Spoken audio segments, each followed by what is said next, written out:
Elgin, sənin bayaq Elgin qeyd elədi. Çəkin, bax, keç bəni. Elgin bayaq qeyd elədi ki, əlimə yumruq dəyir, ürəyim ağrıyır. Sənin əlimə dəyən yumruq mənim başıma dəyib, Elgin. Mənim də sənin keçdiyin kimi başım ağrıyır. Ona görə bu yolda hər birimizin ürəyi də ağrıyır, başı da ağrıyır. Və bu günləri 48 yaşına gəlib çatmışam, hələ də başıma yumruq dəyir. Burada da dəyməsi indi ki, başqa formada dəyir, bildin? Hələ də bu yoldan dönməmişik. Qıraqdan baxan da deyir ki, sən işin sənətin yoxdur, düşmüsən. Sevir işin. Ona görə bizim başımıza anadan olanda yumruq dəyir. O yumruğu ölən gününə qədər də davam elətdirməliyik və heç kəsdən, necə deyərlər, cəmiyyətdə narahatçılıq yox. Olan problemlərin arasından qaldırmayı tələb etmək lazımdır.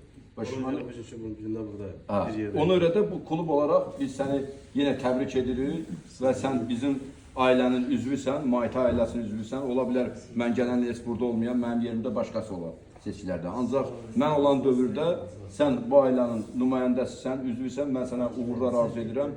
Biz hələ bundan sonra da çox yollar gedəcək. İnşallah. İstər qatarla, istər də samolyotla, istər də məşqlə.